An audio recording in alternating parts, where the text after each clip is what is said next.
Darren, thank you for joining us. It was a frustrating afternoon in the end because it felt like we had the chances to win and take all 3 points today. Yeah, I think we did in terms of how we started the game. Obviously, they came and set their stall out, went with an extra attacker up the pitch, and we thought we could capitalise in areas.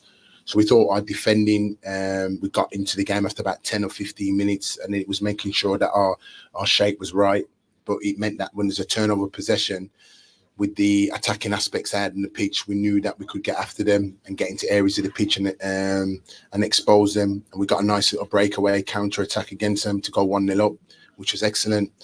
The bit where we'll probably be a bit more frustrated was conceding the goal straight away after half time, really, when we was probably in possession of the ball, really. So that was a disappointment. The added plus to it, Raj, was second half. The wind picked up, the rain came down harder, and the second half was certainly more harder for us because it was against us second half. So considering we went a goal down and the way the boys battled and scrapped, in the end it was a point earned really in terms of the way the second half went. Just want to highlight one player when we're talking about the breakaway in the goal, because he did it a few times in the first and second half, was David Kasumu. He's obviously been working his way up to full fitness over the past few weeks, and I don't think you can get any fitter than bursting through the way he did to set up Delano Bergzog for that opener. Yeah, I thought Cass has been fantastic, obviously since his return back, and he's still built. He'll still say that he's still building on that fitness, but the way he powered through up the pitch and got that counter. And there's not many would have done what David did then, but to have the composure then to pick out Dell and Dell finish it was excellent, really, for us, really. So it's a good goal. We went in at half time with our nose in front, and as I said, we regrouped second half. But for that goal to come the way it did come was really, really difficult. But great resilience by the players. Taking the lead in the game isn't something that's easy, but it's something we've done fairly often over the past few weeks. But we've been pegged back more than once now.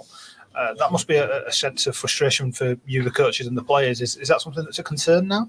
What's happening is, when you got to look at it, Raj, we were losing games before. So when you look at it before, cast your mind back, you're losing games. We're losing games and not staying in games. What Huddersfield Town are doing now is being more resilient in games and staying in games longer. What Huddersfield Town are doing now is scoring goals. So we feel that them draws at the moment where we are, which seem like draws, will turn into wins. But we still got to continue doing the basics right, and let's not deviate away from the basics. So from our point of view, again, with another difficult game and the way the game ebbed and flowed, we felt it's another positive today. It was 4 unbeaten. We feel at the end, everybody will see in the ground. The only one we didn't see was a Stonewall penalty, and it's a Stonewall penalty. We knew it at the time, and when you look back at the video evidence now, it doesn't help, but it is what it is. But again, we take the positives out of it, and we move on to Tuesday. I was going to ask you about that decision, because we're not ones to moan or look for excuses, but when games are so tight, when they're decided on marginal factors, something like that going against you when it is so clear in the moment as well as afterwards, it isn't easy to take. Yeah, no, it's not. And we can't, it's done now. We can't grumble and complain about it. We saw it, and you hope that on another occasion that goes for you. But the biggest thing for us is momentum. The biggest thing for us, the ingredients, is keep the resilience. The biggest thing is to continue to stay together and keep climbing. And we feel as a group that where we are, where it seems as there's draws, and that we feel that you've got to get to a position where those draws will start to turn to wins, and we have to continue doing those bits and pieces to our game, the rightful things, and continue and not lose sight of that, and that's what we'll continue to do. I want to ask you about the inclusion of a couple of midfielders today. The first, Ben Wiles, coming back is obviously a positive, being able to have him start, and young Michael Stone is another one on the bench. Places on the bench handed out as charity. He earned it. It was fabulous in midweek for the B team against Rangers. Yeah. Just talk to me about those two players.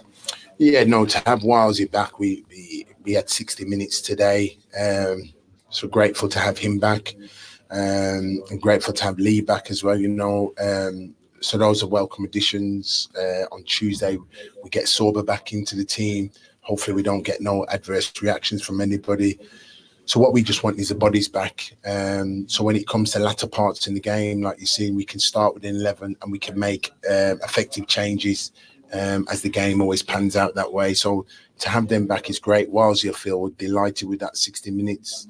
And yeah, long may he continue his build up from his fitness. Young Stoney, it's been a joy to be in training with. Every time when he stepped in with the first team, his work rate, commitment and endeavour has been second to none. And I thought he deserved that today, really, in terms of with Sorba's suspension coming up. I just thought Stoney deserved it and he would have enjoyed that today. So credit to him on his journey and long may that continue. The last thing I'll ask you is about Lee Nichols and Chris Maxwell. There's obviously a decision to make there. Lee's got the number one on his back, but that's a position you said is up for discussion between the two of them with Chris playing so well. What went into making the decision between those two? The decision was simple for me, really easy, because I just feel I got two goalkeepers of a level and a real good standard. And you've got to remember, like, Chris is coming into a team. He's not looked out of place, and you have to give him credit for that. So it justifies in terms of where Lee's been at and where Chris has been at. And yet, since Lee's absence, the team's continued, and Chris has been part of that. So it's great for us all here at Huddersfield. And, you know, we'll always all have our opinions. That's what the game's about, really. But overall, I think we'll be pleased with certainly with Chris's contribution. We're back here on Tuesday evening against Preston. It's important that we recover as well as we can and get the fans back in here and try and go again. It's all about the recovery, Raj, for the players. Like, you know, it's recovery. Because it more or less be the same group of players again that we dust them down, get them ready, and we'll assess them for Tuesday and we go again. Gaffer, thank you very much for your time. Thank you. Cheers.